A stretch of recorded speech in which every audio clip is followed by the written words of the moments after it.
ملك العزومات الحمام المحشي. هنعمل بقى النهارده مع بعض الحمام المحشي بحشوة الرز والكبد والقوانص، وهقولك كمان سر تحمير الحمام عشان يطلع معاكي زي المطاعم بالظبط، اخد اللون البني الجميل ده وكله لون واحد. والاهم بقى ان احنا نعمله بطريقه امهاتنا، مفيش احلى من اكل زمان، مش هنغير حاجه في الوصفه التقليديه بتاعته.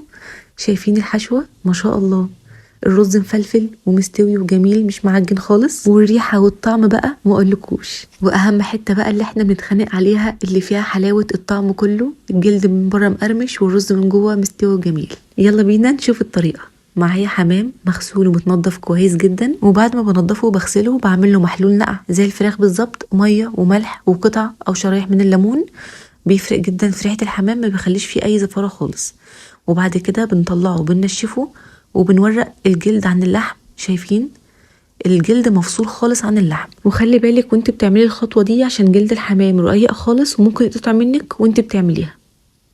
هنكتف بقى الجناحات لورا بالطريقه دي، وكده الحمام بقى جاهز معانا للحشو. بس قبل ما نحشيه هنعمل خطوه مهمه جدا بتفرق في طعم الحمام.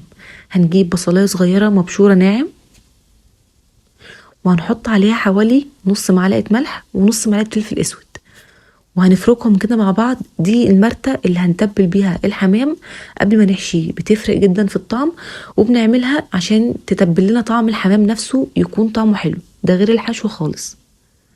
هنمسك بقى الحمام بتاعنا وهنتبله كويس قوي بالبصلايه اللي احنا عملناها دي. هندخل كده في الحمام من جوه وتحت الجلد، اي مكان نقدر نحط فيه البصل وزعوه فيها كويس جدا. وهنعمل كل الحمام بنفس الطريقه وهنسيبه على جنب لحد ما نجهز الحشوه بتاعتنا. طاسه سخنه هحط فيها حوالي معلقتين كبار زيت ومعلقه كبيره سمنه، وهنسيبهم يسخنوا مع بعض كويس. وبعد كده هنضيف بصلايه كبيره متقطعه مكعبات صغيره، وهنشوح البصله لحد ما تدبل. مش عايزين البصله تصفر، عايزينها تدبل بس عشان لسه هنشوح معاها الكبد والقوانص. خلاص بدأت تدبل معانا البصلايه، هننزل بالقوانص الاول عشان بتاخد وقت شويه في التسويه، انا مقطعها قطع صغيره شويه هي والكبده. هننزل بالقوانص الاول، هنديها بقى تشويحه كده الاول لوحدها ونقلبها مع البصل كويس.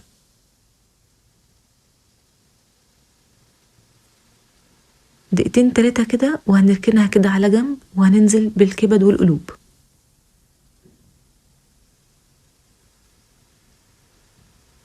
وهنقلبهم بقى ونشوحهم شويه، واول ما لونهم يتغير هنقلبهم بقى كلهم مع بعض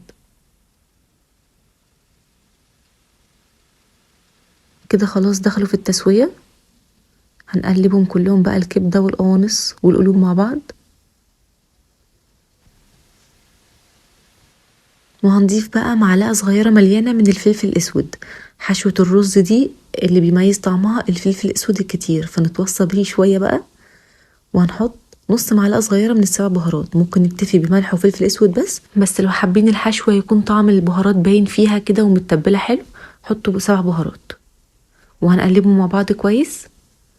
وهضيف الرز المغسول.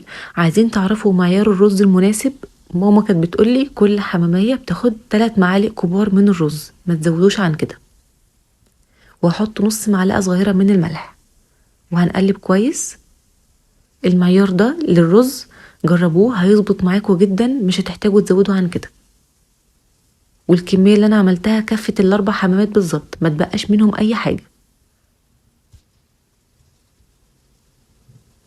هحط بقى نص كوباية مية سخنة وهنقلبهم، وبعد كده هوطي لحد ما الرز يشرب كل المية دي.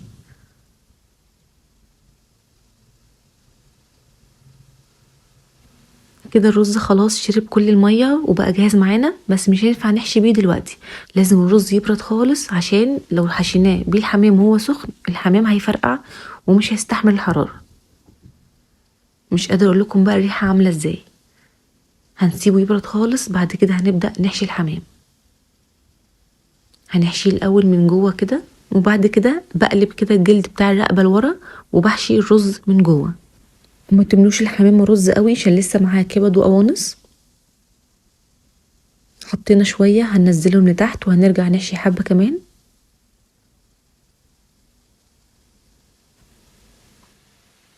كده خلاص الحمامة اخدت كمية الرز المناسبة ليها، مش هزود عن كده عشان الحمام ما يفرقعش على النار. هنوزع بقى الرز تحت الجلد كويس، وهنحشي الرز لحد اخر الصدر بالطريقة دي، وهنقفل الرجلين في المكان ده. هنكتفه كده كويس وما تخيطهوش، هو مجرد ما ينزل في الشوربة هيلم الجلد على بعضه وهيقفل خالص. هننضفه بقى من اي رز فيه عشان ما ينزلش في الشوربة، عشان الشوربة بتاعتنا تكون صافية وجميلة. هنعملهم كلهم بنفس الطريقة، ويلا بينا نروح على التسوية. حلة فيها مية بتغلي، هنزل فيها بالبهارات بتاعتي، طبعا كلها حصى عشان ما تغيرش لون الشوربة.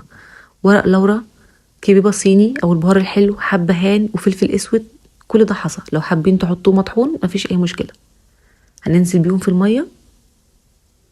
ومعايا بصلتين كبار متقطعين 4/4، وطماطمية كبيرة متقطعة 4/4.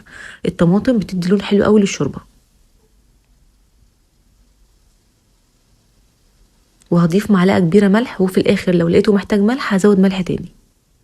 هنزل بقى بالحمام، هنزله كده على ظهره.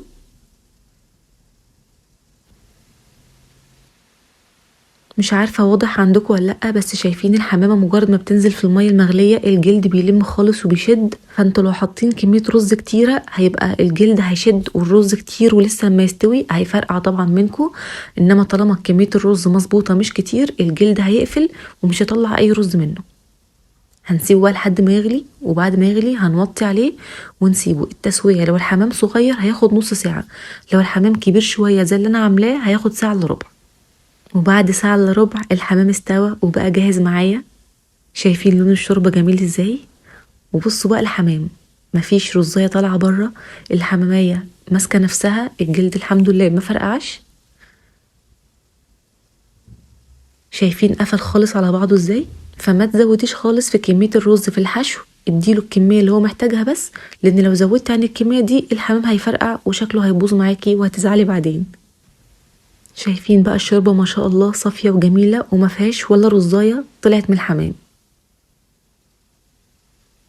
يلا بقى على سر التحمير.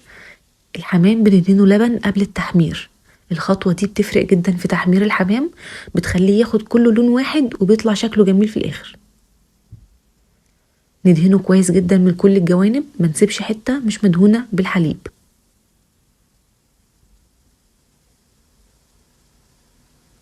ونيجي بقى للتحمير. انا بحب احمر الحمام في زيت بس، زيت سخن. ممكن تحمروه في سمنة بس الزيت بيخليه ياخد لون حلو قوي وبيخلي تحميره مظبوط. لو ضفتوا زيت على سمنة ما بياخدش اللون المظبوط قوي ده بتاعه، بيكون فيه حتت وحتت، حتت متحمرة قوي وحتت فاتحة. فالاحسن يا سمنة بس يا زيت بس، وانا بفضل زيت. وخلي بالكم لما بندهنه باللبن ما بياخدش وقت خالص في التحمير، بياخد لون بسرعة جدا. فانتوا خليكوا قلبوه كل شوية زي ما انا بعمل، والنار ما تكونش عالية قوي، النار وسط، ونفضل واقفين جنبه ونقلبه كل شوية بالطريقة دي. ما نسيبش جنب ما قلبناش الحمام فيه، نفضل نقلبه في كل الجوانب. انا حاولت على قد ما اقدر ان انا ما اقطعش حاجة في التحمير عشان تشوفوا ازاي تخلوه ياخد لون حلو من كل الجوانب. بفضل طول ما انا واقفة بقلب فيه بالشكل ده، حتى لو جنب اتحمر بس لسه ما خدش اللون اللي انا عايزاه بحطه تاني لحد ما ياخد اللون الحلو بتاعه. والحته كمان اللي عند الرقبه دي في ناس كتير متعرفش تحمرها، بفضل اميلها كده لقدام لحد ما تتحمر. ومنطقه الرجول دي كمان الزيت فرقع في ايدي، بس مش مشكله هنكمل برضو مش هنسيبه. شايفين مش سايبه مكان ما قلبتش فيه الحمام. مش شرط زيت غزير خالص عشان ما نضيعش زيت على الفاضي خلاص. شايفين ما شاء الله شكل الحمامه طالع ازاي في الاخر، اخده كلها لون واحد وجميل. وشايفين اللمعه خطير يا جماعه بجد، لازم تجربوا الطريقه دي في التحمير. وخطوه اللبن مهمه جدا، بتخليه ياخد اللون الموحد ده كل الحماميه. اظن مفيش طريقه ابسط من كده للحمام، عملناه بكل تكاته بالطريقه المظبوطه بتاعته، ما عملناش فيه اي افتكاسات غير بس فكره الحليب دي هي اللي بتظبط معانا لون التحمير. انسي بقى اي طريقه تانية للحمام، ولازم تجربي الطريقه دي، هتحسي فيها بنفس امهاتنا، شكل وريحه اكل زمان، هيشرفك جدا طبعا في اي عزومه. واسفه لو الفيديو طويل شويه، بس كان لازم اشرح لكم كل حاجه بالتفصيل. في بنات كتيره ما بتعرفش تعمل حمام مع انه بسيط جدا، ما فيهوش اي حاجه صعبه خالص. شرحت لكم كل حاجه بالتفصيل بطريقه سهله. واخر خطوه ما تنسوش تعملوها انكم ترشوا عليه بعد التحمير رشه الملح والفلفل الاسود، دي بتفرق جدا في طعمه.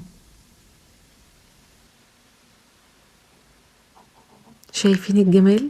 مش قادرة اوصف لكم بقى جمال طعمه عامل ازاي. ولو الوصفة عجبتك ما تنسيش تعملي لايك وسيف عشان تجربي الطريقة دي، وتعملي شير كمان وابعتيها لصاحبتك عشان تجربها، واهم حاجة ما تنسيش الفولو، وهستنى رأيكم تحت الفيديو.